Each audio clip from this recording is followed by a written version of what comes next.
back. It is the first week of December, and I've really learned that I have great techniques. And December is one of those months where we can use the techniques that we have learned over the course of the year and the course of our lives. Because what's up, NP for me? I love to see whenever you come in. And I see you go live often. I jump into your lives. I don't know if you see me. Sometimes I send a message. But I like going into your lives. So thank you for coming into my lives. I see you, girl. And I know it's Diabetes Awareness Month. So happy to see you. Fly 33210. There's some people in here, and with pleasure. And you're beautiful. You know, because I am a confident being, beautiful women love being around other beautiful women. And I have 4 sisters. I love women. I'm very comfortable around my other goddesses. And this is why I was always a great friend, because I was friends with a lot of the guys in school, especially athletes, because, you know, I have a deep hustle in me. I have a very deep hustle. And I've always been the smart kid. So in high school, my boyfriend was the captain of the football team. He was the quarterback, and I was smart.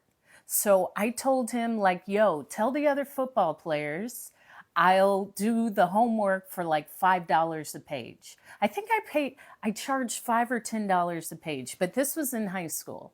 So me being smart, most of the time they were in the basic classes. And so imagine I was like 16 or 17 with at least 10 guys like, yo, Hope, yeah, here, do my homework. And they would give me $5. So I was making this money in high school. And because of that, and my boyfriend was the quarterback in high school. So I'm not one to have one dude and then mess with other people that would be in his circle. I'm like, not going to do that. That's embarrassing. And I've had friends who've done that. And I'm all for however you show up, because I've had friends who will deal with men in similar circles and they don't care. And I'm like, whoa, that's a beautiful sense of confidence. I just don't like walking in a room and several people have seen me naked. What's up, Betty? I'm not comfortable with that. But then again, this is why I traveled a lot, because there is nowhere where I have a bunch of exes. I'm typically in a relationship for years, so I don't constantly have ex-boyfriends. It's going to take a while to get to that boyfriend spot. However, women and men, this is why traveling is great. And I made a post about you lost if you haven't left your hometown. And there is no excuse. Like, that's the first sign of courage, that when you take that, the rest of your life opens. But if you didn't, and you allowed yourself to say, no, I don't think I'll make it. I think you'll be too expensive. What's up, Counselor Cat Bob? That lack of courage may delay more courage that you would have found if you just would have done it. And because I'm in my hometown with my parents for the holidays, and I understand why I left. And I always knew I would leave. I traveled as a kid, and then I never wanted to stay. What's up, Sound Waves? I never wanted to stay. So I left, but I knew I was going to leave. There was no second guessing. And I shared the story about having the boyfriend who was the quarterback in high school, and me being smart, telling him, yo, tell your friends I'll do the homework for $5 a page. and they would all bring me all of their homework. So maybe $20 a person. But either way, I was the pretty girl that always had pretty girl friends.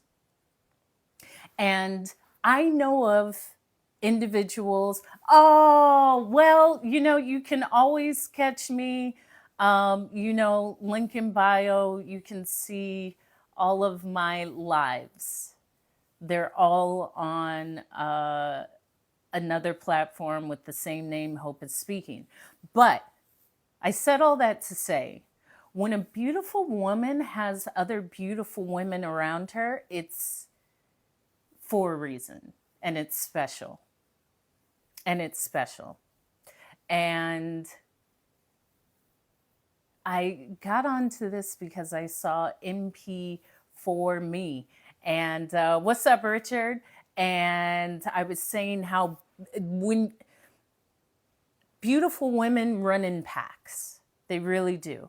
And I would tell my friends that, like, yo, if you invite me, all my friends are beautiful. And they're all from around the world. It's like every size, style, height, background. Like, it's beautiful and amazing because I had a beautiful bunch of women when I lived in London. I mean, we were stunning and from everywhere. One was, I'm from the US. My friend was Colombian. Another friend was South African. Another friend was Eastern European. Another friend was Nigerian. Like, every girl was beautiful in her own individual, unique way. And I love that. And that's what I love about sheer diversity in every way. Age diversity, size diversity, educational level diversity. Like, diversity spans in every part of life. And oftentimes diversity is just thought of for skin color. However, we are diverse in so many ways. And the beauty of that, of what you learn, what you're introduced to, how for myself, my mind expanded because I was living in London. I moved to London when I was 24. And that when I really was being awakened to what life was, because I am in a different country. I can be a different person and I'm living there full time. And I know, like, oh, I'm going to do this and I'm going to have these amazing string of beautiful, well-traveled men vying for my attention. Like, that's what it's going to be. And I didn't have anyone from my hometown saying, you can't do that. Or anyone saying, that's not who you are. Or anyone who even knew me to say something that may cause me not to show up as that new person. And the beauty of that, and I share about, especially to anyone, but my experience has been through the eyes of a woman, for a young woman to move to a place where you really have to rely on yourself. Thank you, Soundwave, for sharing the light. Like, there's a beauty to that. And I found when people speak about my energy or, wow, how are you so fearless? I've been able to, like, get through everything. And you really actually can. It's the fear that you can't. But there's nothing that you can't do. And in reality, you have everything you've ever needed with you in this moment. Nothing is missing. Sometimes it just takes that moment coming for you to actually say, oh my gosh, yeah, I can solve this. Instead of always fearing, if this happens, I'm finished. You're not that. No, you can just choose to say, I have what it takes. I believe I'll figure this out. I'm great at figuring this out. And start understanding that you don't need anything outside of you to make a great life for you. What's up, Fly Girl for Life? Have you been flying? You know, during December, And I said I'm visiting my family. When I was in, this is also my life. This is also my life. Since I was a flight attendant, I would take off mid-December. I would not be in the airport past December 21st. I'm trying to end my flying schedule the 19th, the 20th, and fly to California to be with my parents. Anytime after that, I started feeling the anxiety of people in the airport. And you feel, well, not you. I speak in terms of me. Thank you for continuing to like and to share the live. I could feel it.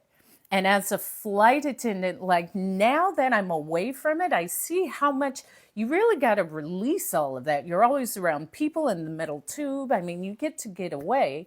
But during Christmas, I could feel people's anxiety and agitation. And have I bought the gift? I'm running out of money. Like it heightens.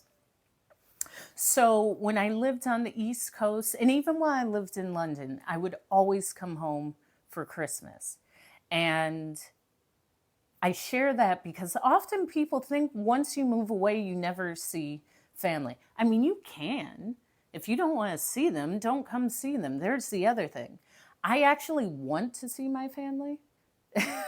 I want to see my parents. If I didn't want to, I wouldn't. And I visit family that I want to visit, but I don't feel attached to having to be in your life or visit you just because you are family.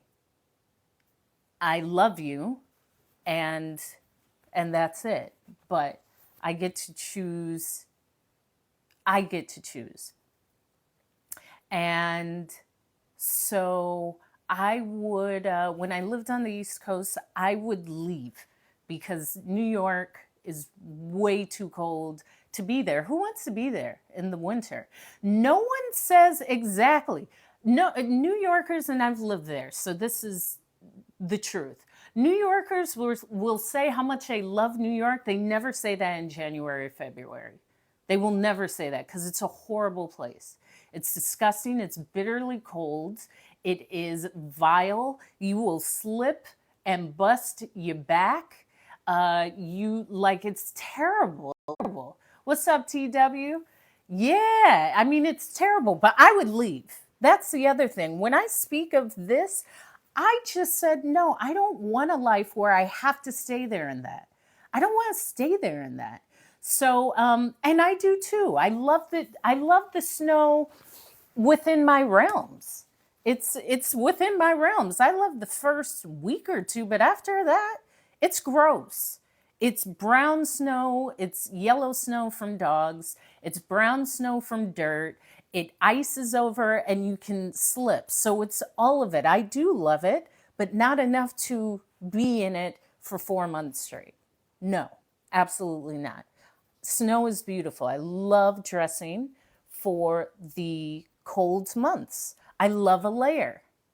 I love a cashmere scarf to accompany my cashmere sweater, to accompany a nice wool blazer, to accompany an Angora full-length cape, to accompany my lambskin gloves that are lined with like merino wool.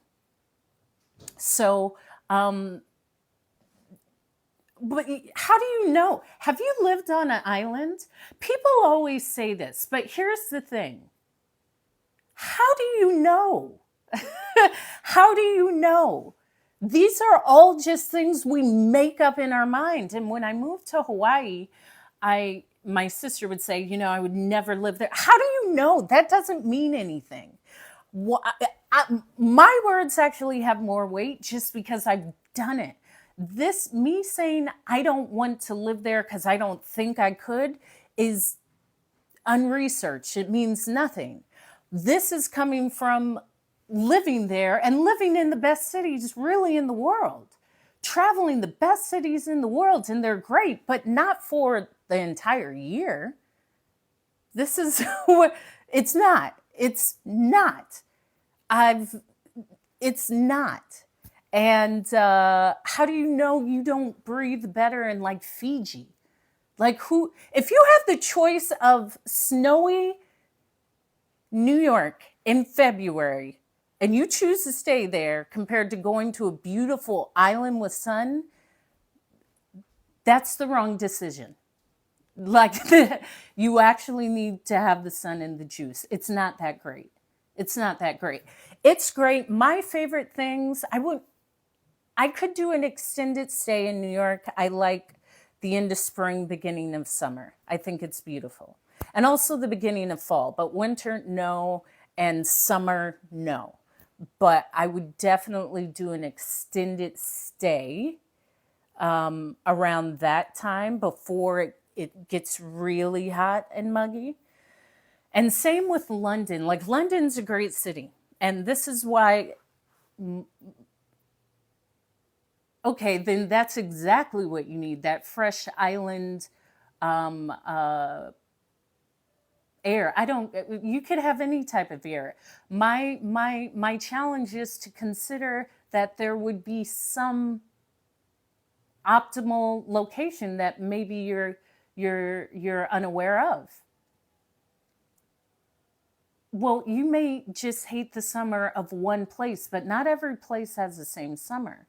And even that is very strong. You just don't like every day of 3 or 4 months. Why would you give that much? We give a lot of words heavy meaning that we don't need to. Because even just saying, I hate summer, your body is hearing that. Your body is hearing that. And you are programming yourself just to, won't even know why, but things will just start happening and you'll be like, man, I hate summer. Well, you've said it. Maybe there's one characteristic of a summer in one place, but trust me, honey, not all summers are the same. I would not summer in New York. It's too muggy. Of course you can. You can breathe everywhere. You're a human being. However, allow the space to say, maybe it's possible. You can breathe everywhere. You're not going to not breathe. And there's beautiful airs that you gotta smell. There may be a beautiful grass by a lake that just has some sort of pollen that aids your body. We don't know. We don't know. However, there could be. I could say that because my first summer in London wasn't a summer and it was like 3 weeks. And it then went back to being misty and gray and cold and rainy. And I was like, what just happened? I thought, and there isn't. There aren't seasons. There's like a few weeks of what you would consider summer, and then back to rainy, misty, gray, and miserable. And I do love London. It's just the weather is so terrible. And the best thing that I found with that, yeah, and I found a way to find something that I liked in it. It wasn't enough for me to say, I just am not going to allow myself to grow to like this place. I found a way. I would never live back in that climate. However, I adapted. You just adapt. And I adapted by always having an umbrella. I adapted by traveling a lot more within Europe and West Africa because it's always cold and just traveling more. I adapted by just adapting. And often I hear like, I couldn't do that because it's too hot. Well, you would just adapt. That's what human beings do. We do that. We do that extremely well. And sometimes adaptation is what we need. The resistance to just being open to adapt. And I really think the lack of adaptation is probably the source to many people's problems, because you can voice the opinion. I won't say complain. You can voice the opinion. And the true remedy is to adapt. The true remedy is to just adapt. Learning to adapt, learning to be open, learning to grow, learning that actually it doesn't bother me that much. Learning like, oh, I enjoy this, but that you have to be open to just say, yeah, I'm open to learning. And I found this from traveling so much and living different places and seeing different things. And it does come down to like, the rigidness doesn't serve anything.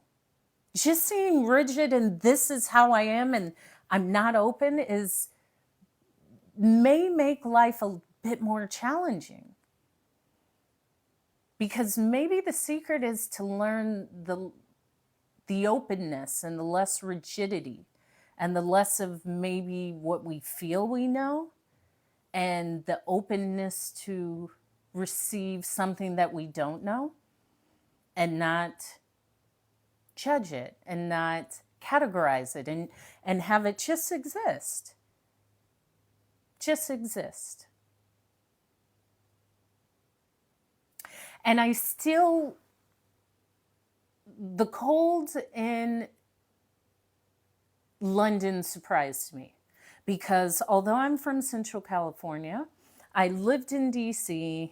I'd spent a lot of time in New York, later lived in New York, but I knew those types of 4 seasons, even though I came from Central California. So I lived in snow. And what's up, boss man? Sure. And I always believe also POW Fitness, I've always seen my life as chapters and as a movie.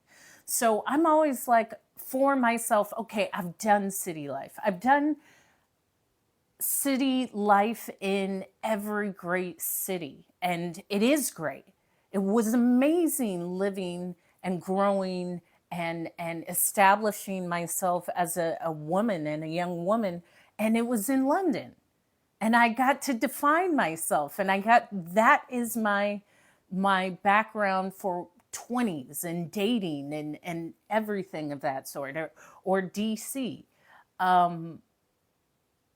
And there was a time where I said, okay, I'm done. This doesn't have to be it.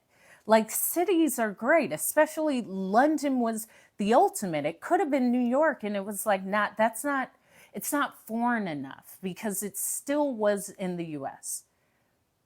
It's still something familiar because it's in the US. And there is something that I love about living in different countries around the world. And what I learn and what I adjust to, and the new things that I implement into my life, and I love it. I do like being in different places. And I got to a point where, as much as I like cities, it was just too loud. It was just too loud. Now, I was also a flight attendant, so it was loud on the plane. And I love silence. I'm often not talking. I don't watch TV. I like my silence. And a city has a cadence to it. It has a rhythm to it. And I remember like crying in New York because it just is so loud. Even London, and there's a beauty of that. And there's a time where I get to choose. I can actually go somewhere quieter. And I had done cities for so long. And so I do get it. I completely understand the appeal of a city. Now, I've done it bigger than most people. Me and my friend Brianna were talking about this, because we both jump around probably every 3 to 5 years. And I believe there's levels to it. And the first level is the post I made. Like, are you going to make that jump outside of your hometown? That's the first level. Like, wherever you grew up, the first level is leaving your hometown. That's the initial level. You either took that choice or used something to push you to leave. Some people wanted to leave. I knew I was going to leave. Then something happened with a guy, and I was like, yeah,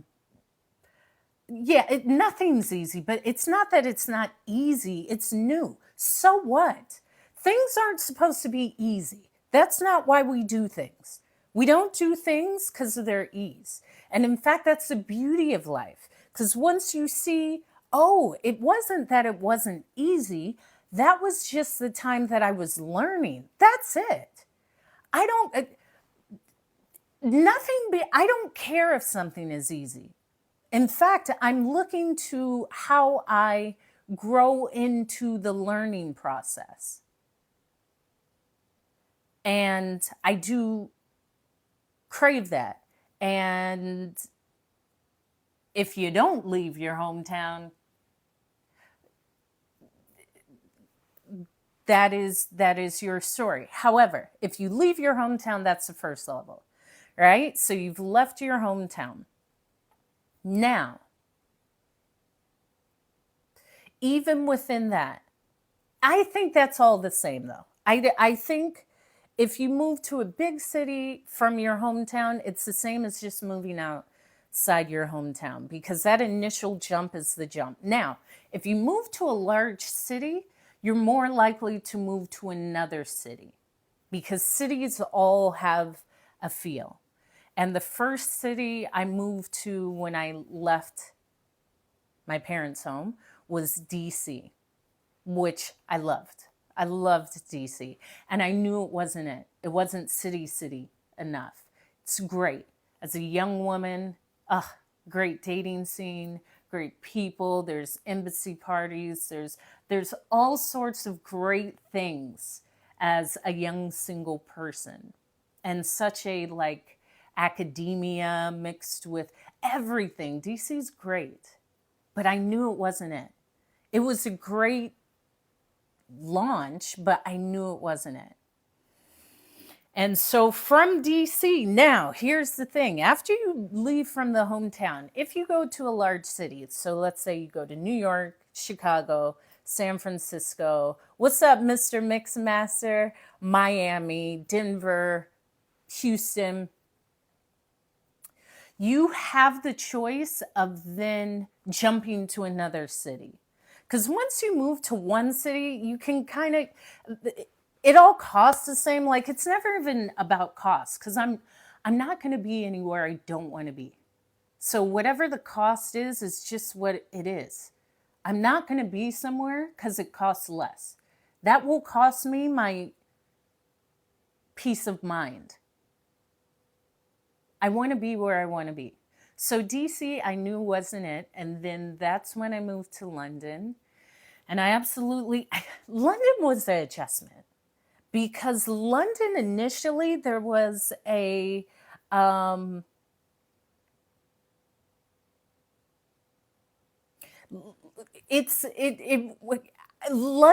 it took about a year. And I say with any place, it takes about 2 years.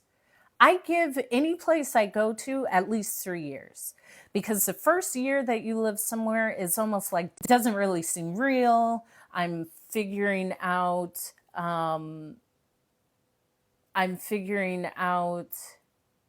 like the coffee shop that's for me, my favorite thrift store, shortcuts, farmer's market. That's all within the first year.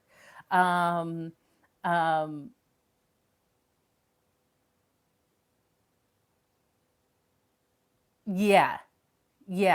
That's all within the first year. Even maybe meeting people.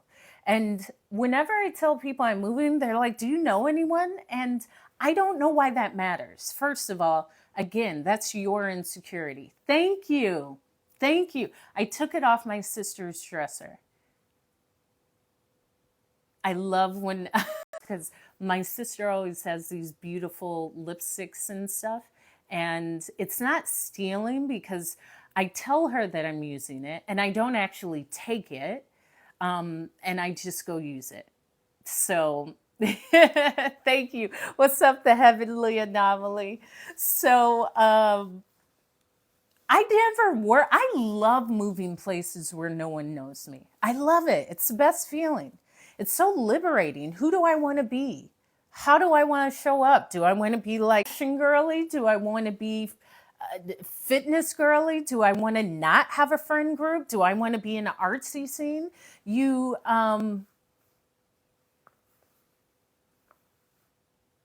get to choose. And I love that. And also, I think it's beneficial just to have different groups around you. Because as I said, there's nowhere I can go where I have a bunch of exes. Like they would be in different countries. And I prefer it that way. That makes it so much easier. Y'all, I don't know how you guys do it, staying in the same cities with people that you've dated. I would hate to do that. It's not that I would hate to do it. I just I haven't done it because I move countries. So it's like a refresh. It's like a rebrand. And it's so invigorating. So there's that. Leave them in the countries you met them in. And that's a big beauty of being in different countries. And funny enough, what got me to one of the reasons why, well, no, I'm going to have support everywhere I go. Boss man, I don't think there's support in every moment for me. That's how I think. I never say that somewhere is less supportive than another place. I'm not going to speak that into my reality. I don't walk that way. So I don't know, and I understand. However, wherever I go, I'm supported. And I've seen that in every city. I'm supported. Human beings support each other. We really do. We do.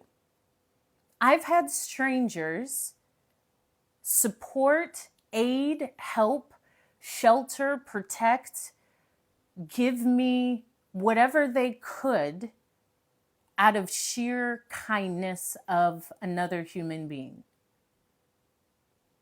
I'm good wherever I go. There is nowhere where I'm not good. There's nowhere where people won't love me. I think that what's not to love? I don't go anywhere. Everywhere I step, people love me. Matter of fact, today, when I went out for my sexy walk, which I love, and I had to get my sunshine, I saw a friend of mine and she was like, Hope, I knew you from a mile away. I could just see you smiling. And I'm always like dancing or like I have a smile. I'm listening to my music. I'm in my world. What y'all don't understand is it has to get to a point where you are so enveloped with the beauty that you see in life. Develop some mental resilience where not everything has to be an argument or even take you away from the beauty of life. Not everything needs to be anything. Why does anything bother you? Like the beauty of life for me is I have that much mental resilience. No one can bother me. No one. No one. But I think I'm at an extreme and I work at it. Like jumping into the cold pool in the morning, water is cold because it's in the 30s overnight. But you have to understand, most people do things they don't want because they have to. I know you do, boss man. I know. What's not to love? Why wouldn't you? Exactly. But it's me. Y'all also have to understand this is me. And I'm like this all the time. People love Hope. And I love people. I don't know about y'all. Some of y'all are annoying. Some of y'all probably are the bad guy in people's story. Accept that. That's okay. So what? So what? What does that mean for you in this day? What does that mean for you? As I said, most people do what they don't want because they have to. If you can get a mindset, and this is why I do the cold plunge and I jump into the cold pool, because I'm choosing to do something that I don't want to do by choice, not because someone's paying me money to do it. Do you understand when you constantly do something that you don't want to do, but you feel you have to do because of money, which is your job, you're actually taking your life away. You're actually taking your life away. You're losing trust in yourself because it's not what you want to do, but you feel that it's what you have to do. It's not anxiety. No one knows you. No one cares about you. My dad would say this: no one cares about you except for me and your mother. We love you. I thought that was a little toxic, but it's the truth. Pet Cove, no one knows you. That is you. Okay, let's say they do know you. So what? So what? They know you. So what? What isn't that a great thing? Why does that have to be a thing? And furthermore, so what? Why does that have to negate? Why does that have to be something negative within you? People will think what they think. What do you think? What do you think about you? That's what it comes down to. It's never about how people are just going to think what they want to think. But the moment you allow what someone thinks to affect you, your life is ruined. Because that's all people are going to do.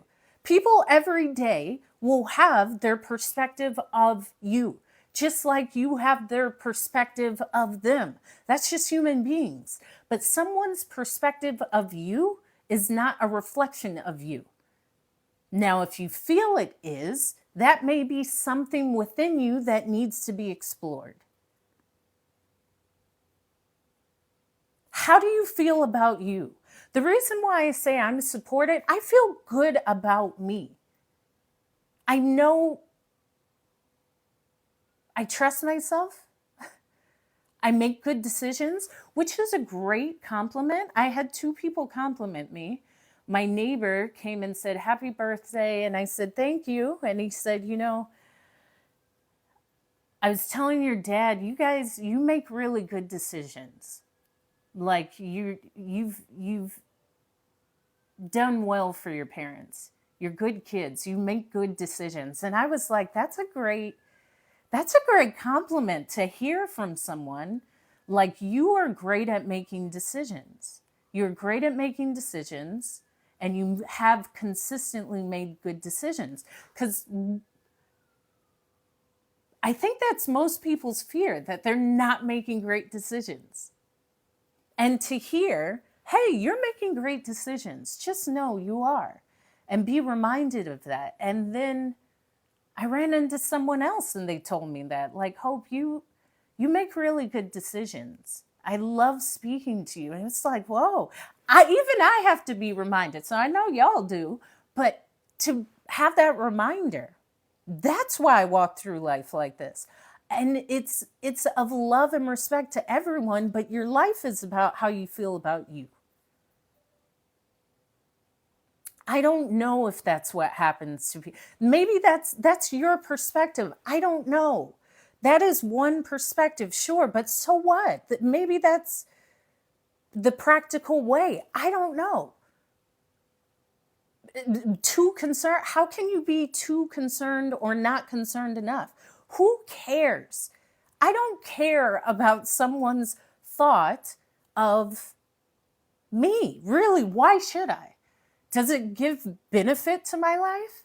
Does it increase my popularity or my monetary value or my health or myself? None of those things. So I don't give it any energy. I don't care. People will say things. So what? Now, There's a mental resilience, which is why I said jumping into an ice cold pool or any cold water therapy. Now this is for me. I'm choosing to do something that is so uncomfortable for the sheer effect of being able to control my mind. Compared to, I can't control because I already hate this job and I know I hate this job. But I what else am I going to do? I have to go to this job and it's killing me because I hate this job. And it's physically taking away my life. I physically have migraines. You're not supposed to have a headache every day. That's like not normal. To have a headache every day is not normal. To have anxiety for going to a place of business is not normal. That is your body telling you something. But there's a lack of trust where not trusting what you're feeling because of, if I don't go, I won't have what it takes to live. Where in reality, if you keep going, life may definitely slow you down. And that mental resilience of being able to say, I'm actually not going to do this. This isn't for me. Yeah, but it's not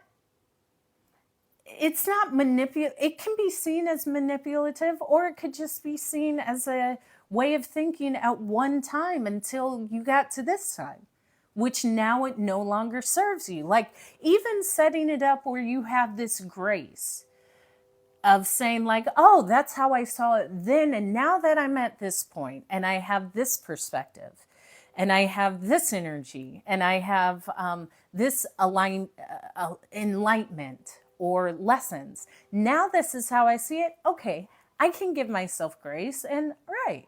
I've just expanded. That's no longer my perspective. There's that too. It's to getting to a point of seeing your growth and not labeling it good or bad. Like we're always changing. And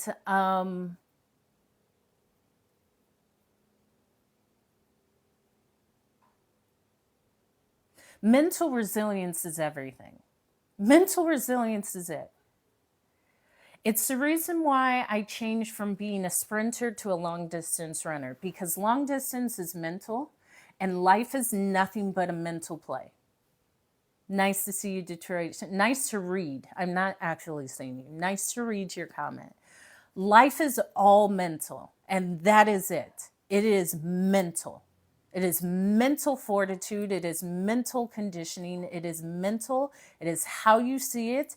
It is constant. It is perception. And if that can be mastered, it's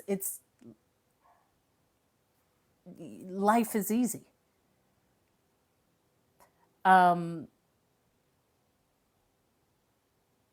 Having resilience. If I can jump into an ice cold pool, nothing during the day is going to make me sad or upset. I already got into a water that's 40 degrees willingly.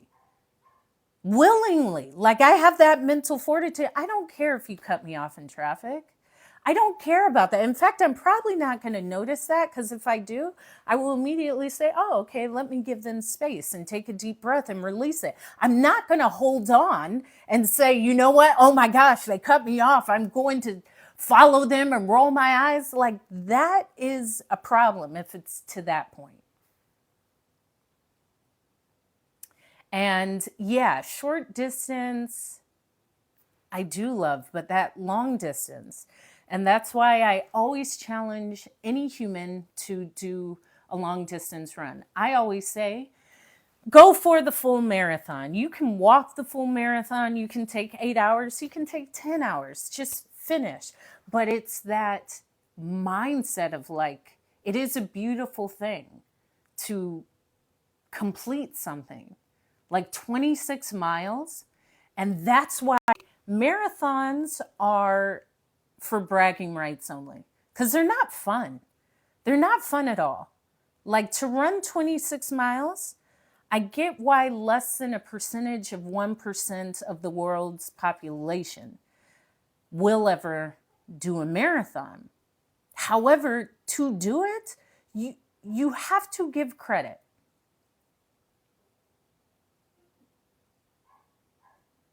No, but not for all of us. For me, I know my potential and I know what is possible. And that's why I constantly do it.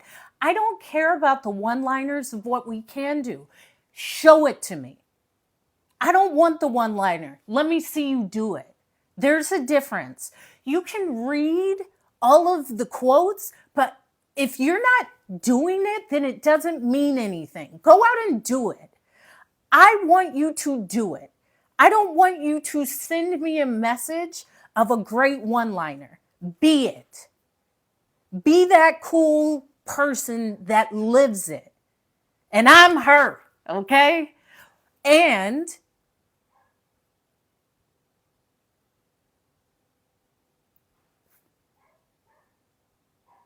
we all have what it takes. But until you understand you have what it takes, you're not it. And this is a real frustration because I'm living it. I don't, most people can do better. Let me just say that nicely. And it starts with yourself.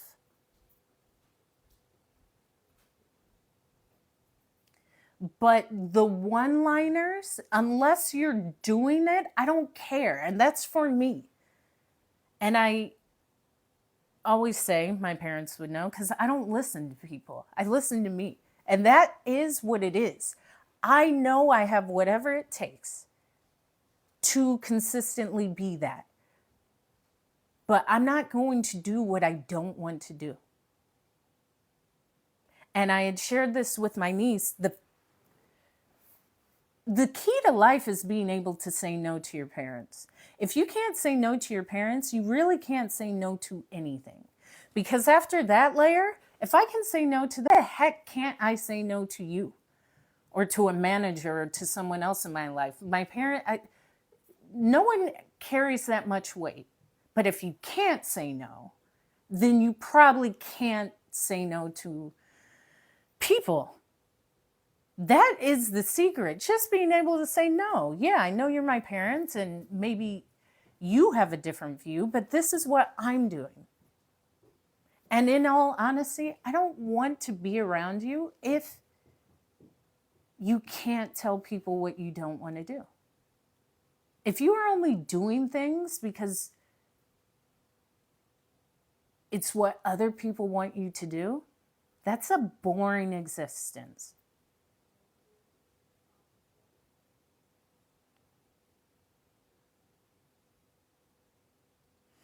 And that goes with anything. When I say, "What's up, Mag? I will only live where I want to live," there's a courage to that, but why not? If I have this one choice in life, and this is really after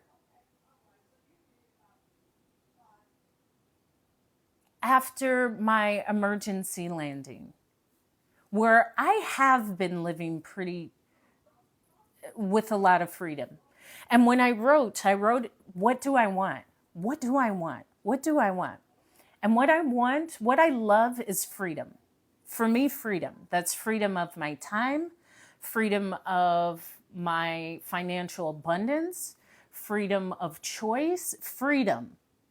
Freedom to be where I want to be when I want to be there.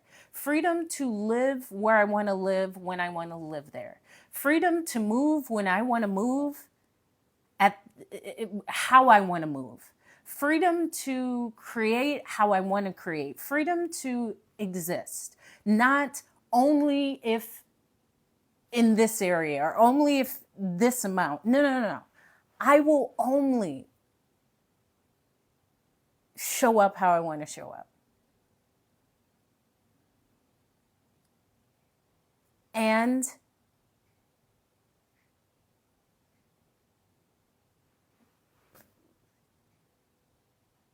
why would I do anything else? And after my emergency landing, I had said, okay, yeah, I lived in DC, I lived in London, I lived in Paris, then I was in New York, I was in Jersey, and the 60 countries. I would often be all over the world at all different times. Like I was never in one city for a long time. I traveled a lot.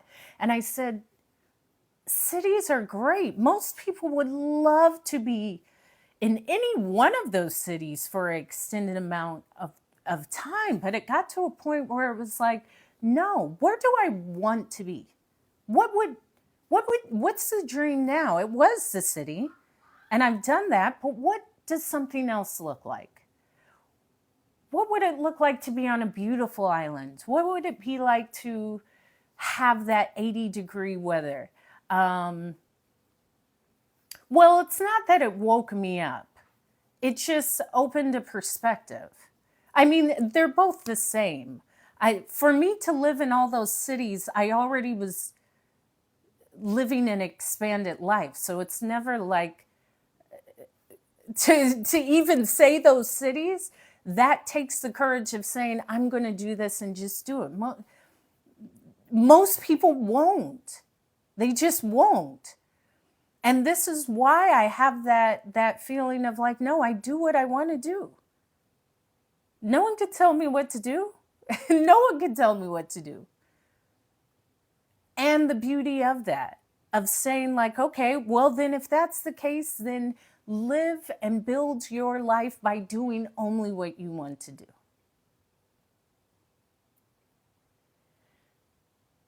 And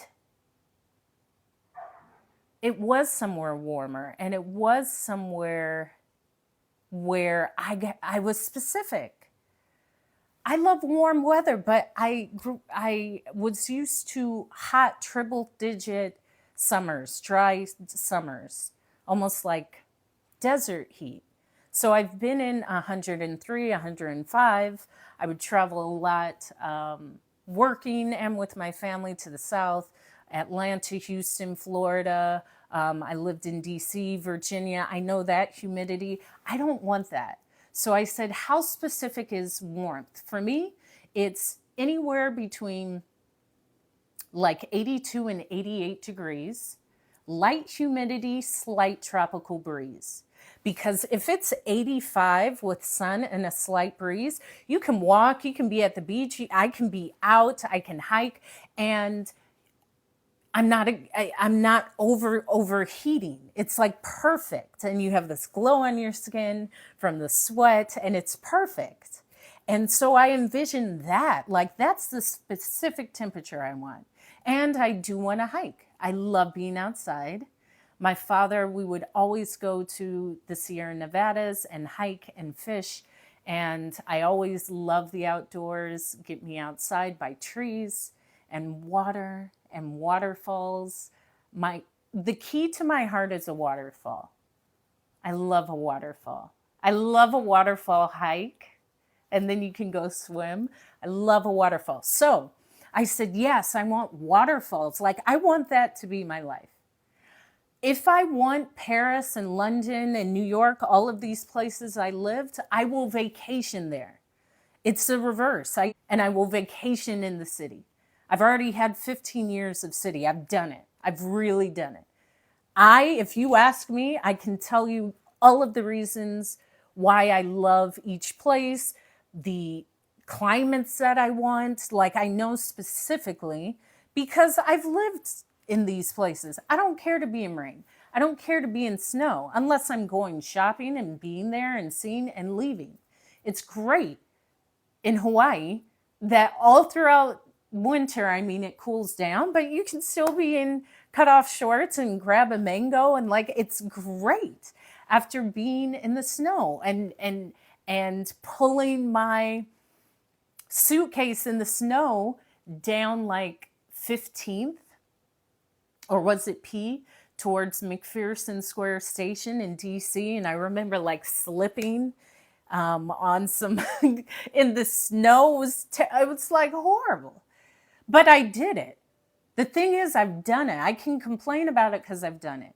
The only thing I didn't do is scrape like ice off the windshield because I never drove. I always took public transport. But I would do that for me too because I'm not going to do that. You see, that was confirmation. I'm not going to do that. And I love the trees during autumn when the leaves change. But my dad used to make us rake the leaves. We lived in a different house and it had all these trees in the backyard. And me and my sisters had to rake the leaves. And I did not like it. Like leaves, that's raking, that was like it takes a long time. It's like a pretty big deal. And I said, Dad, like, I don't like doing this. We would do it. We would do a great job. Me and my two sisters would be in the back raking the leaves, complaining, moaning the whole time. And the backyard was big. So I know I'm not going to do that. I know I'm never going to rake a leaf. Like if someone asked me to rake their leaves, I would say, are you joking? I'm not going to rake a leaf. Like I'll pay someone to. I'll willingly pay someone to rake the leaves and take care of a yard. I'm not going to do any of that. I know that about me. I'm never going to mow a lawn. I've never mowed a lawn. My dad was not going to ask me to. He wasn't going to ask any of us. Who had to mow a lawn? I'm not going to mow a lawn. But maybe I should try. It could be cute. It could be cute mowing a lawn. I've never had to mow a lawn, though. Usually my dad did that or the gardeners did it, but it wasn't ever something that I craved doing, and I don't think I missed out. So I know that about myself. I'll willingly pay for the things that I'm not willing to do. I love cleaning. I prefer someone to clean for me. I love that. I love someone to iron for me. I prefer that. That's it. Like, I already shared the story of how I had to fire a maid because she was wearing my sweatshirt. But I do not believe that that will continue to happen. That's a one-off. It happens. And I do prefer, I iron great. I can tell someone exactly how I want something ironed. However, I want someone else to do it. I'm all for designating those tasks to someone so I have that freedom of time. So yeah, raking the leaves, I'm not going to do that. I'll water plants, but I won't really do that much yard work. And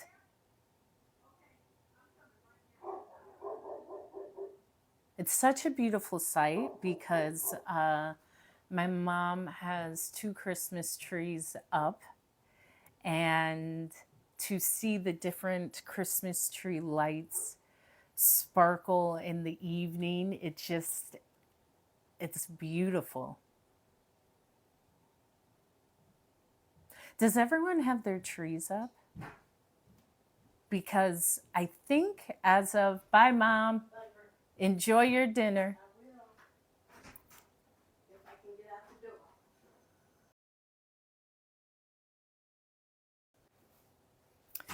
Right, so yes, live different places. Live different places. I tell everyone that, especially all young people. Move around, move different places. Yes, break up with people.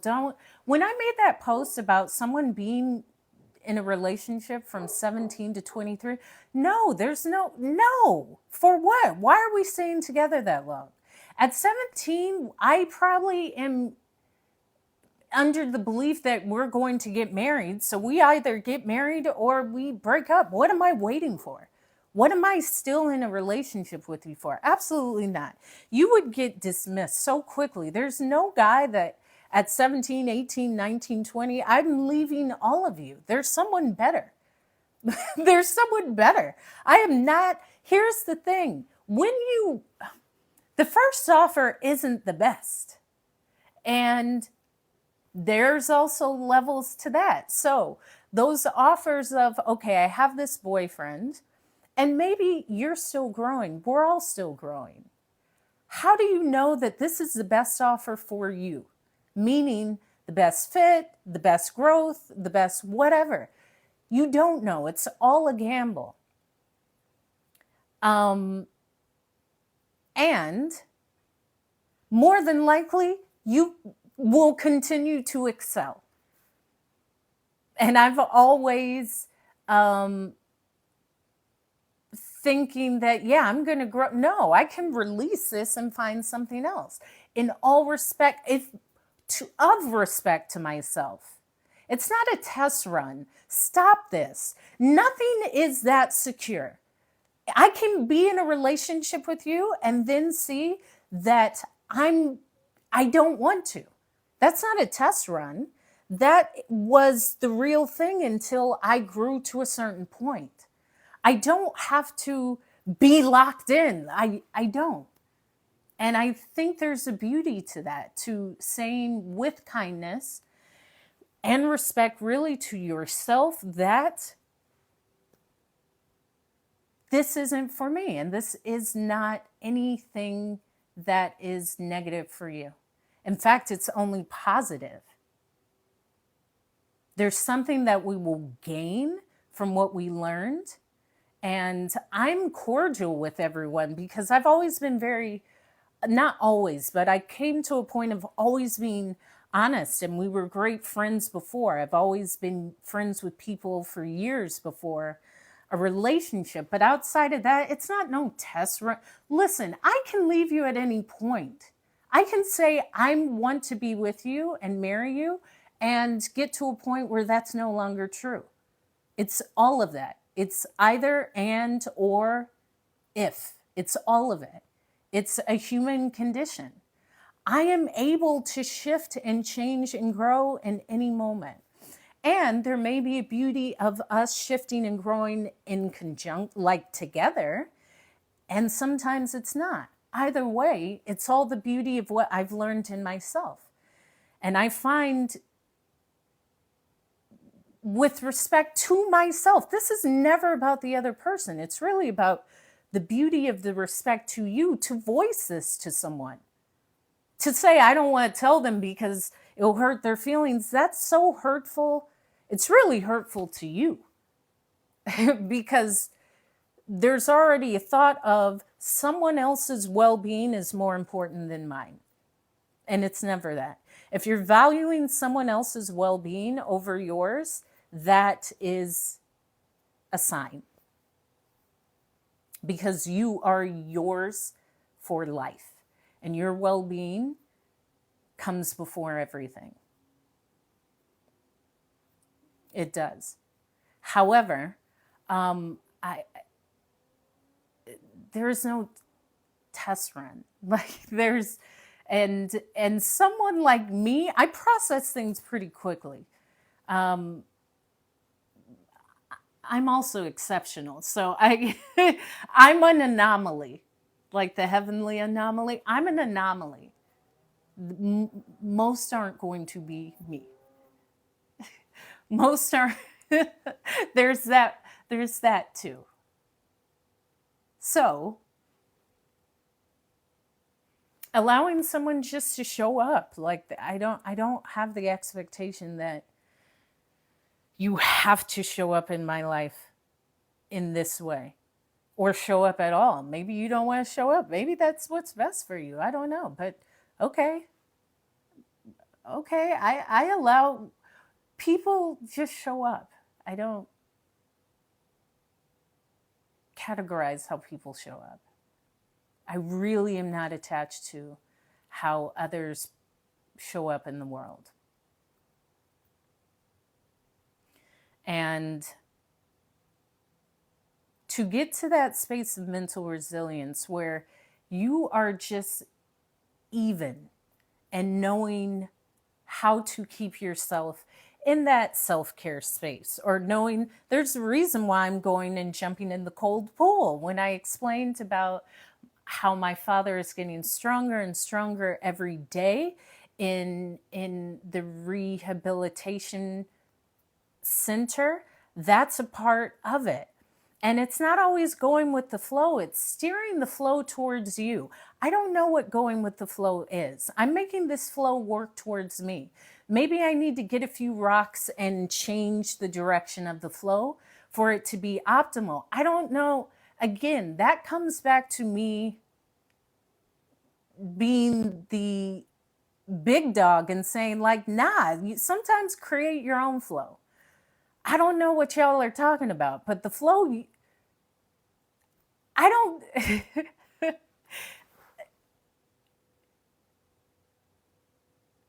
If you aren't living in your own flow, it will show anyway.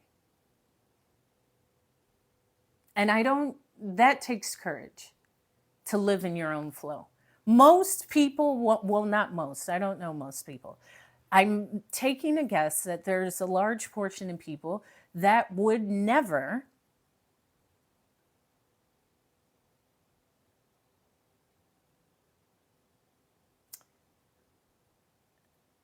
show up as themselves out of fear.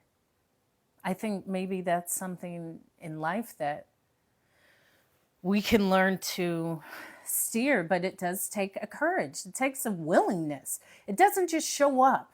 You got to tell yourself this, like, I'm tough. I handle this. This is easy for me. Instead of, I can't handle this. I can't figure this out.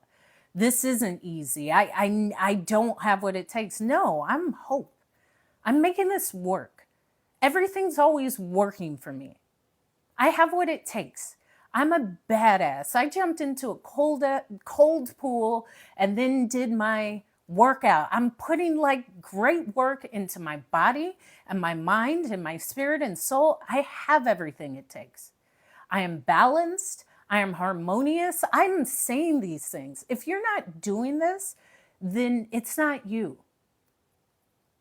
And having that willingness to, especially during the holidays, because the holidays are like any other day, but sometimes we just take on more because of the label of the holiday and the presents and the family, and do what's best for you. If you don't want to be around family, don't be around family. If you don't want to eat, don't eat. If you just don't want to do any of that, don't do it.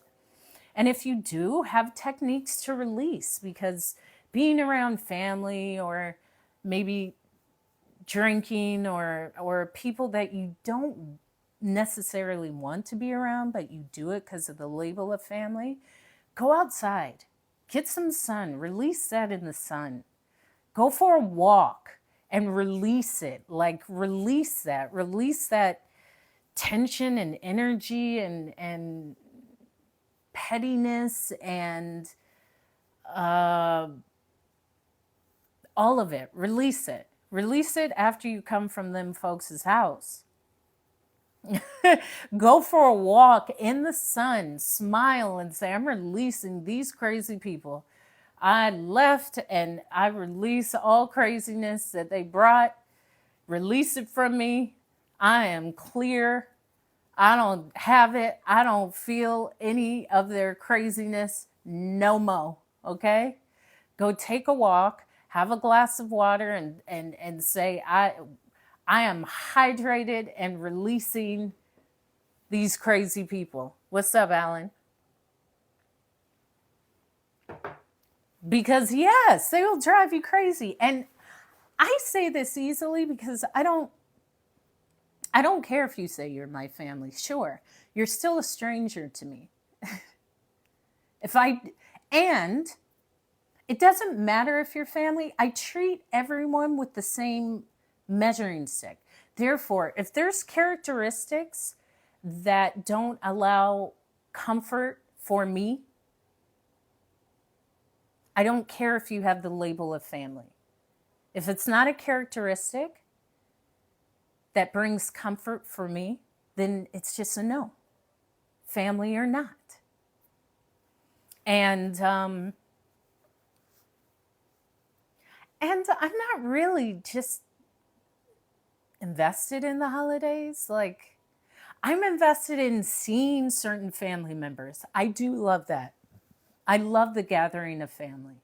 I do. That's what I love about the holidays. The rest, the shopping, and no, I stopped doing that a long time ago. I mean, I think I get stuff for people, but I always get stuff for people. And I usually make things. Like, I was given a bunch of lemons, so I'm going to dehydrate the lemons. I'm going to peel the lemon peel and dry it in the oven. You can make your own lemon peels to have for tea or for potpourri. And that's what I'm going to do because I have all of these lemons. So first, with like a vegetable peeler, I'm going to peel these lemons. I got these huge lemons. They smell amazing. I love the smell of citrus. It's so happy. This is why I show up happy all the time, because I'm really around all of these beautiful smells and these bright colors.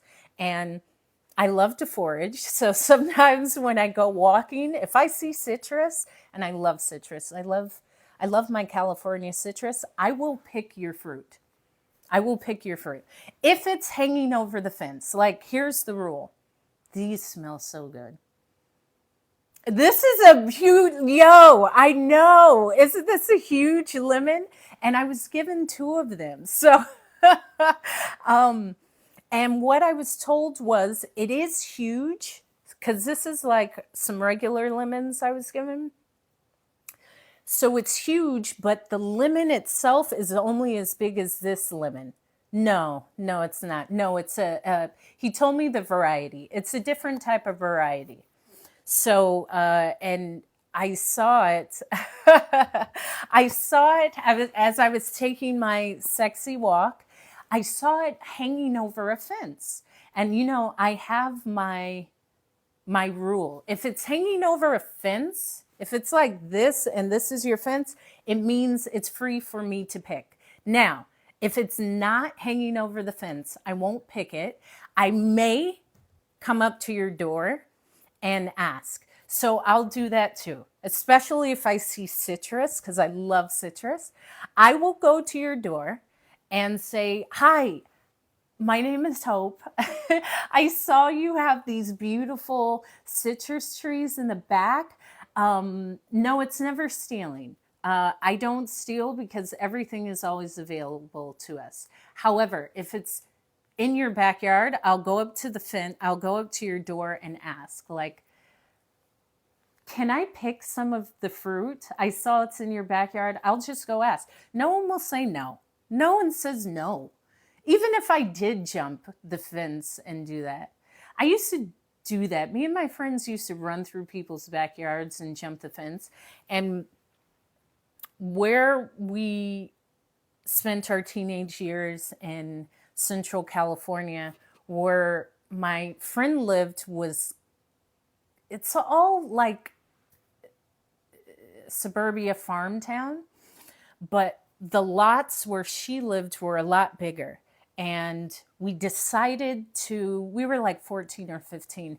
And I think we decided to do hurdles, but instead of doing hurdles, we said, let's just jump all the fences all the way down the block. So we started from one corner and jumped the fence, ran through the person's backyard, jumped the next fence, ran through the person's backyard, jumped that next fence, ran through. We just did this all the way down the block. But one of us, I think all 3 of us hit one of the fence so hard at the same time that we broke the fence and the whole fence capsized. Like the whole fence fell over. And we were like, oh, shoot, because that's like a whole fence falling over is thousands of dollars that us as kids, I was one of these kids. This is what I did. This is why I'm so courageous now, because this was me as a kid, jumping in people's backyards, running through their backyard, jumping over the next fence, hitting the fence, breaking the entire fence, and it fell. So I think we had to, me and my friends, go to the person's door and say we were the person that broke the fence. I'll have to ask my friend. I don't remember. But I will come and ask if I could have some of your citrus. So I took a walk today. I saw the big lemons hanging over the fence, and I thought on my way back, I'm going to get some of those. So on my way back, I saw my friend, and she said, hey, help, hey. And we started talking, and I had already found these lemons, and they smell so good. The lemon smell is great. And someone puts these in a box and has like a fruit stand in front of their house where you can come and take whatever they put out for the day. And they do this a lot in like Hawaii. You'll see this all over. So I already had some lemons. I was walking. I'll be walking, and fruit is like my weight when I walk. I always have some piece of fruit because I pick fruit on the way. And so I saw her, I had the lemon. She said, do you want a bag full of pomegranates? I said, do I? Do I? My mother loves a pomegranate. However, my mom calls a pomegranate a plumegranate. And I say, Mom, there's no L. There's no L in pomegranate. It's not a plumegranate. So she doesn't care. And I said, my mother would love this. So I left for my walk empty-handed. I had already gathered some beautiful bright lemons. Then I see a friend on my walk back who said, would you like a bag full of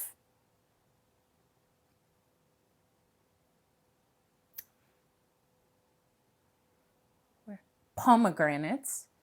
And then the lemons that I saw, she said, do you want these big lemons? They grow in my backyard. I'll put some of those in your bag. So I left with nothing and came back with 2 different varieties of lemons, a bag full of pomegranates, some rosemary, some lavender, and just greatness. So with the lemons, I'm going to do them 3 ways. With a vegetable peeler, I'm going to peel off all of the peeling, put it on a baking sheet on parchment paper, dry it for like 6 hours on the lowest setting in the oven, which is like 140 or 170, and I will dehydrate the lemon rind.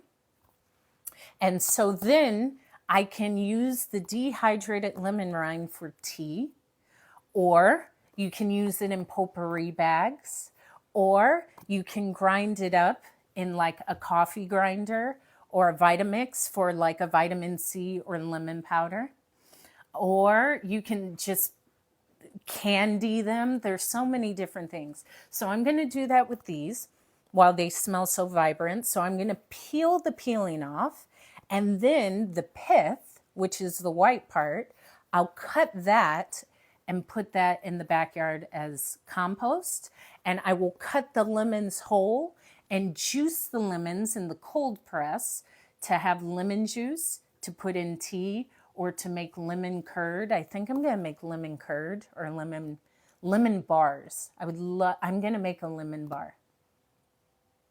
I can do that tonight.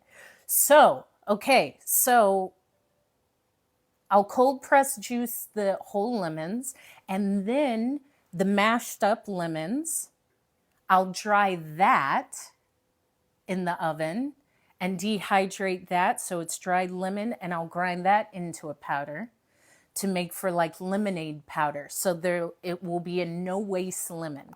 Every part will be utilized almost, except for the pith. So yeah, I'm just so abundant. I left and came back with all this fruit and persimmons, and it's beautiful to see the abundance in the day. The abundance in our life and how it shows up. The abundance that we have for ourselves when when we allow ourselves to really be like bold, like stop caring. Stop caring about what people think about your life because they're going to care anyway. What do you care about? Why do you value what they care about more than how you care about yourself? And the freedom that comes from that. And I know, because I just don't care. I just don't care. I don't.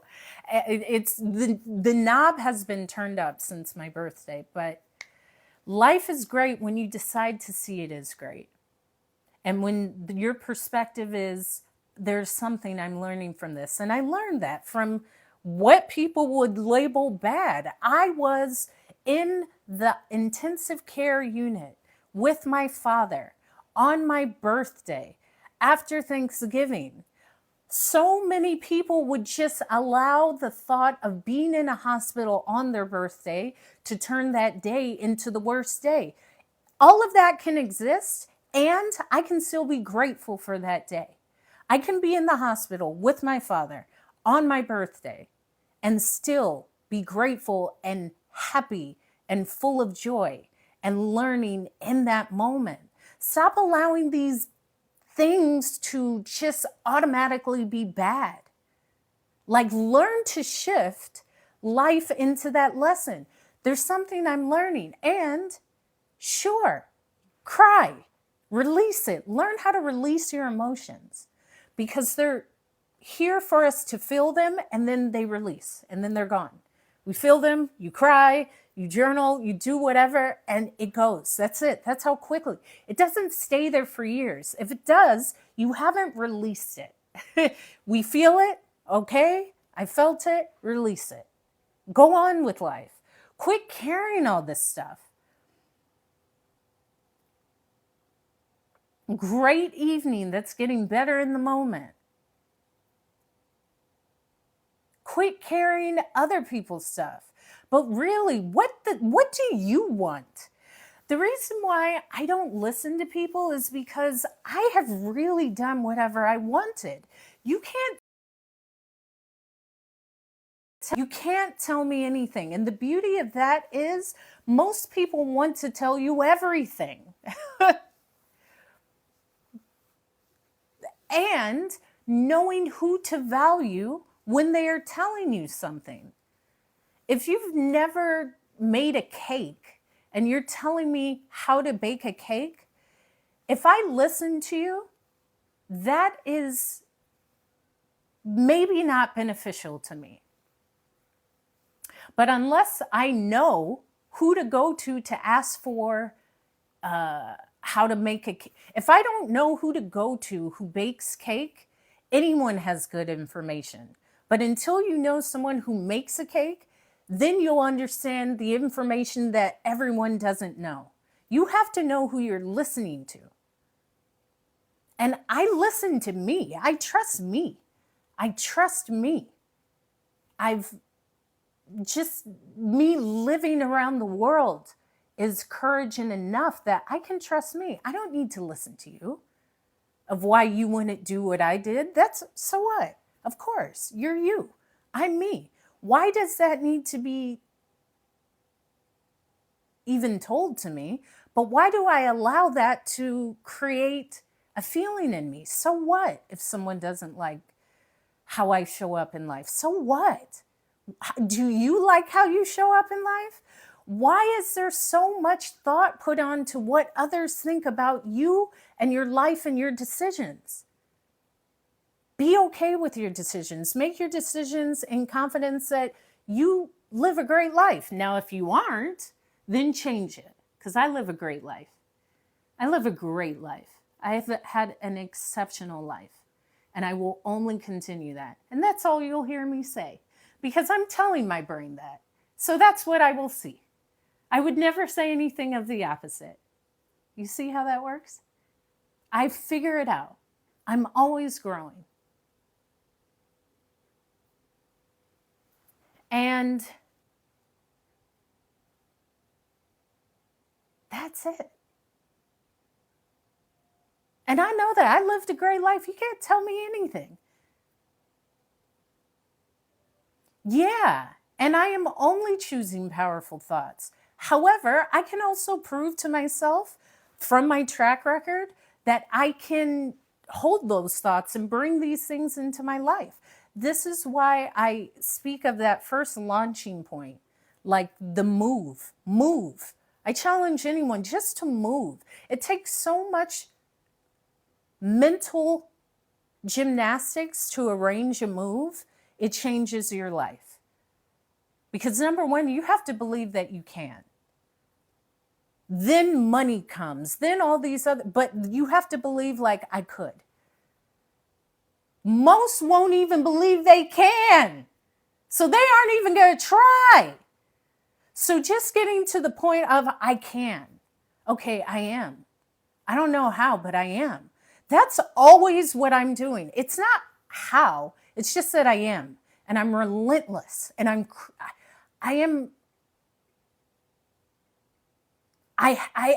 love the art of figuring out. And I know I will figure it out. And I'm not going to be like you and sit in a space of not trusting myself to figure it out. So I will stay in the same place because I've figured this out, or at least I think I have. No, I'm always going to take the risk to see what it will be once I figure it out. And that season of figuring it out is very short. Most people think that's always how it is. You may be finding that no new flow of financial abundance. Notice I didn't say you don't have money. You're just finding a new flow of financial abundance. It's not that you're without, things are just shifting. That doesn't actually last too long. Sometimes that's it. For you to be able to shift, like as I say, most people are so deranged by money. The lack of money, the lack of not paying a bill takes you away from the beauty in life. Like money controls you. I have it, I don't have it. I don't have it, I'm not worthy. I don't have it, I don't want to be seen. I don't have it, people won't like me. Like that, detaching yourself from that. And I will always take the risk. I hear people say that, but you're not doing it. If you're not doing it, shut up. Because there's us out here who are. And taking the risk feels great. And it is that feeling of like, oh my gosh, what am I doing? This is cool. And I don't know, but I do know, and I'm going. And that's how it always feels. It always feels like that. Anyone who takes the risk has just learned that there is no safe feeling. For you haven't taken the risk because you feel like you have to feel some sort of safety to take it. That never comes. It's created, but it doesn't just come. It's created after you take the risk. It doesn't just come. You have to take the risk to become. But because you won't take the risk, you won't become. And you'll just stay where you're at. That's it. There is no other option other than taking the risk. Because not taking the risk is doing nothing. That doesn't bring anything. It keeps you stagnant.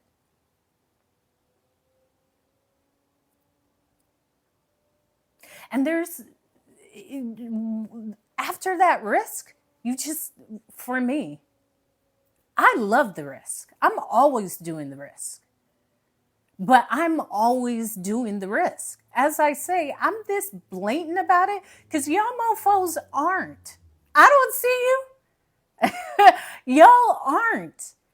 And I purposely say, I need you to understand you aren't doing it. Like agreeing with what someone says isn't living it.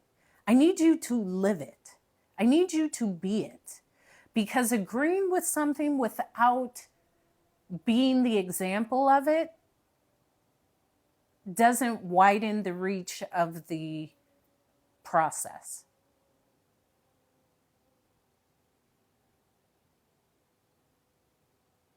And the ability to stay neutral and positive in anything, like most people, anything can happen. And I can smile and say, okay, yeah, this happened. Whew, okay. Yeah, whew, let's go. Right. I can be kicked out of a house and still say, okay, that happened. Right. Yeah. All right. Let me move forward. I can still smile in this day. Wow. This is what happened. I'll figure it out. And I can still smile. All right. Well, let's go. That's all it takes. But the moment someone does one thing that you have a judgment about, your day is ruined, stop doing that. Like, what? Why does someone have to agree with you? Why does someone have to see life the way you see it? Why? Why that much control? Why not just observe another human being? Just be in a space with a human being without a need to control in any way. Why not that? This is where this calmness comes from. Mental resilience, taking the risk. I've taken the risk. When I took the risk at 22 to move from California to DC, that was that first risk. Then I knew I need to take a bigger one. This ain't it. DC ain't it. All right, I'm moving to London. I don't know anyone, but the risk is on the other side of me saying, let's go. I've taken huge risks. The risk of, okay, I'm in London, where else? Like, I just dream. It's not about how. I want to live in Paris. Okay, let me move to Paris. Move to Paris. That had a different outcome. Okay, what now? Back to London. Okay.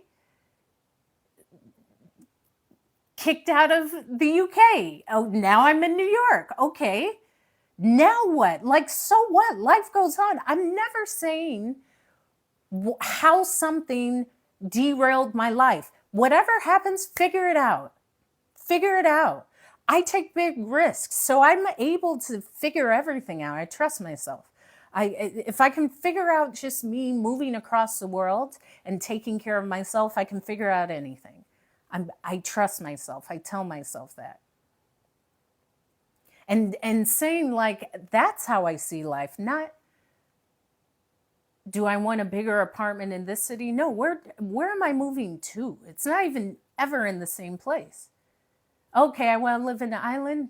Where? Maui? Okay, hiking, ocean. Okay, move to Maui. Just living in that way. But if you're not living that, you don't understand the freedom, the courage, and that risk in no particular order. It builds a character. Well, why would I listen to you? Look at what I've built for my life. I just don't see you taking any risks that are worthy of me listening to your perspective.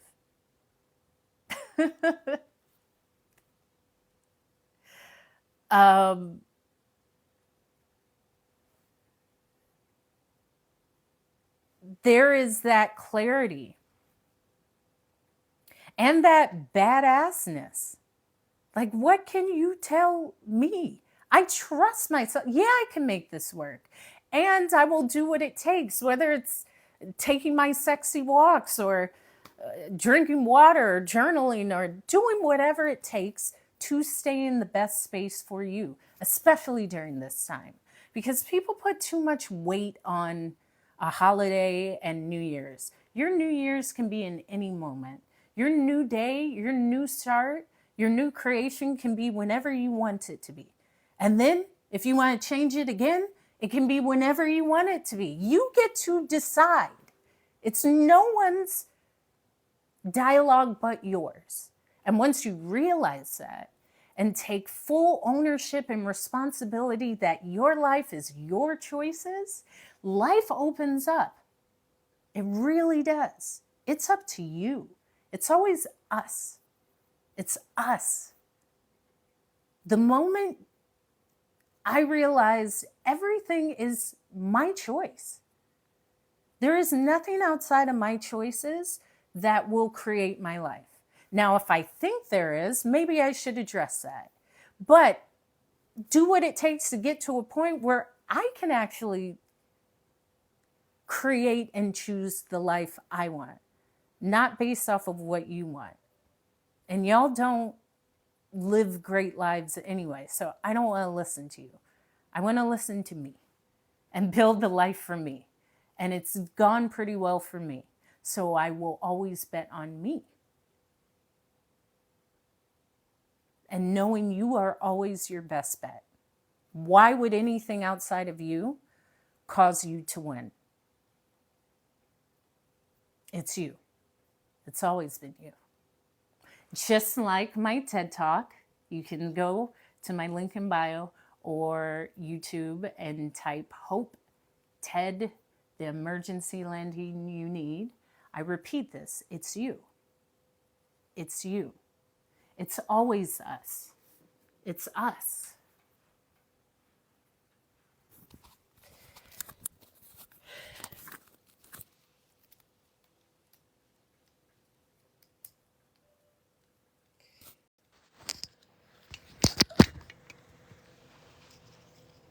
Knowing that could bring maybe another outlook of, if the outlook is no, someone else has control over my decisions, I would always say listen to that and work on that first, because maybe there is some unraveling that has to happen. However, make your life great, because life can be great. And it's up to us to make it great. It's up to us, not anyone else. In fact, no one else knows what's best for you but you. You will always have the best answer for what's for you.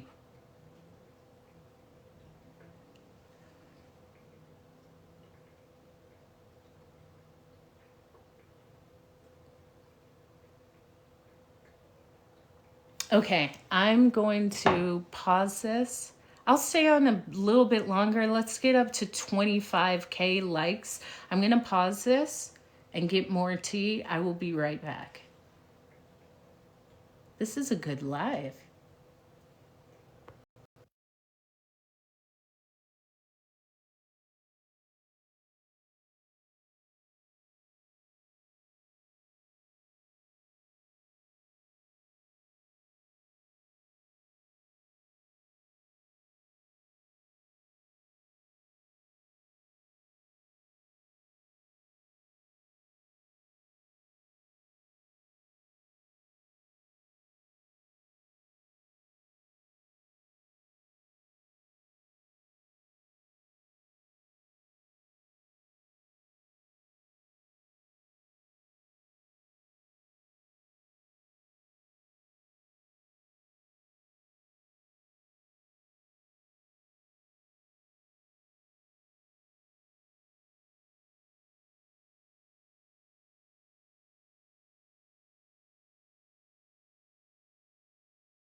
Hold on.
What's 21 questions? Thank you, cool Aaron, for liking the live. My mom got me a donut. I love donuts. I do. I do. So, there was something else. Was it yesterday? There was a lesson.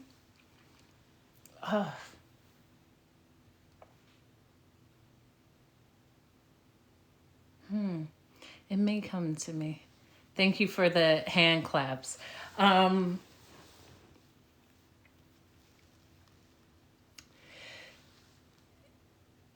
Yeah, I had made a post this morning about trusting yourself. And that is the main component of all of this, especially with motivation.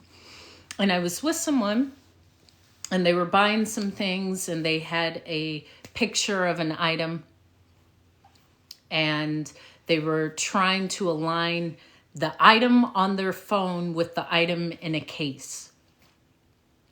And the item on the phone looked like the item in the case. Like, oh, this is the same thing. It's matching. And the person said, do you think this is the same? And I thought, well, first of all, I'm not. Here's the other thing. I'm not asking someone else if what I see is true. I think that's the first step. Like even that asking of, is this the same? Well, don't you trust your eyes? Yeah, it's, I don't, if I see that it's the same, I don't need anyone else to tell me it's the same. However, I said, yeah, it looks the same. It's a little bit longer. And the person said, yeah, no, I don't think it's the same. And I said, well, here's the option. It looks the same. It's the same shape. It's the same color. Get it and allow the person to let you know if it's not the same. I'd rather trust myself and say this is it than not buy it because I don't believe that the picture matches the actual item, if that makes sense. And that lack of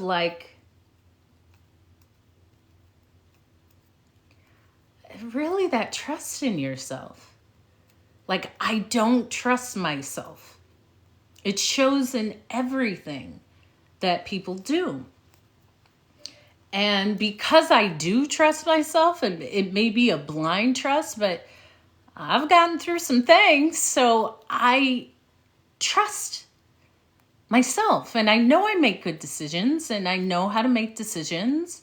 And that's it. There is no, it's going to be bad. I won't know how to handle it. I don't know how to make a decision. I'm picking the wrong decision. If that's the start, that's already like a terrible start. I need to get my tea.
I am going to have the most wonderful tea.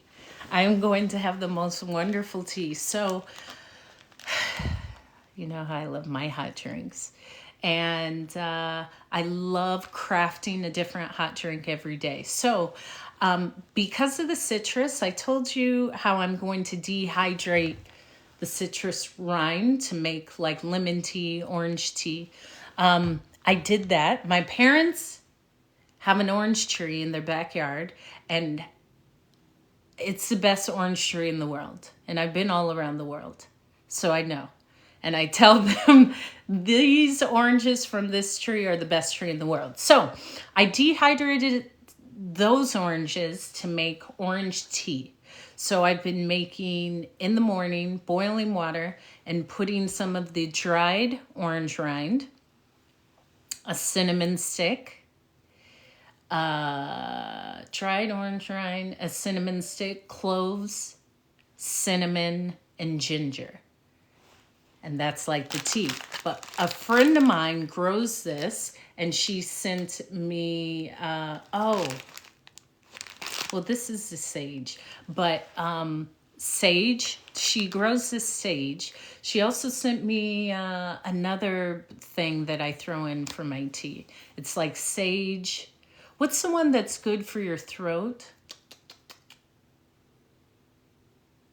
You can actually even smoke it, and it's good for your respiratory system. Either way. So now I put sage in my tea and some local honey, and it's going to be great. I love my hot drinks, especially cinnamon. I love a cinnamon tea. Just break a whole stick. I always like a lot of cinnamon. Break a whole stick, put it in the teapot, boil it like just cinnamon tea. It's the best. And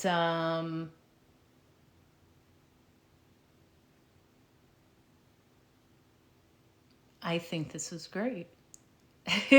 I think this was great.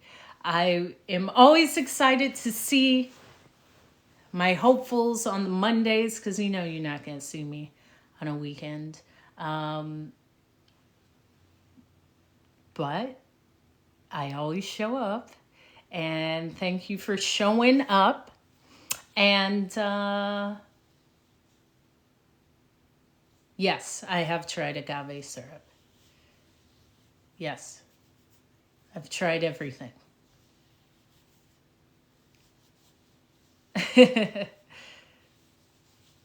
Yes.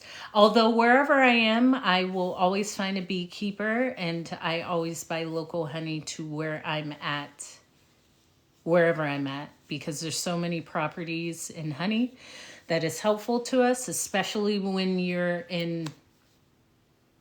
ingest local honey. So wherever I am, especially while traveling, I'll get local honey because it gives you antibodies, and it's like the best thing wherever you travel. And because I'm always drinking hot drinks and tea, that's part of it. So that's hope. Subscribe to my YouTube. Subscribe to my YouTube. I'm just under 500 subscribers, and I want to see that 500 today. That 501, 505. I want to see that. And my last video that I put up was tips on speaking confidently, because on my YouTube now you'll see a lot more. All of my lives are on my YouTube, Hope is Speaking. So if you ever miss a live, I upload it onto my YouTube channel, and you just go to daily TikTok lives. They're all there. Then I have speaking tips. I put a video about what I learned doing my TED Talk. It's me, it's confidence, it's public speaking, it's a bit of everything, but it's hope. Hope is speaking. Okay? Subscribe to the YouTube now. And be the reflection of love, because we all come from an infinite source of love. Show up. Show up. Show up with a grand gesture. I had a live that was a bit more intimate, where I was talking about love and all of these things. I will only respond to a grand gesture. And that's the problem, especially with the internets. And, that was a story about not being aware of, like, maybe the person you're pursuing, and how that can gracefully under benefit you because sometimes you're never aware of how someone has seen life before you. So something that's maybe extravagant for you is not for the other person, or vice versa. I don't know. But that's a real game, because if you're not to a certain level, you can't even compete. That, I don't know if that makes sense, but it should. Anyway, show up. I showed up. Just show up. Make it look good when you show up. As I say, no pajamas, no sweats with holes. Like, come in nice clothing. That's another thing. Nice, beautifully dressed, tailored, knowing fabrics, all of these things. And this is what I found in this day. Recognizing abundance in all forms.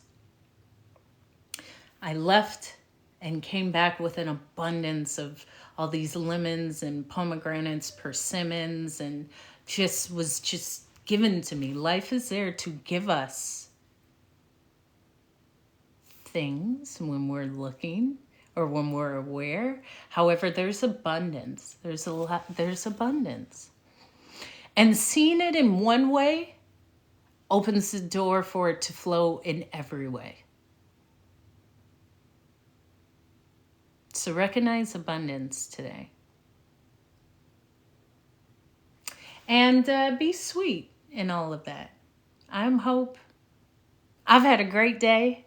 I'll see you tomorrow. Bye.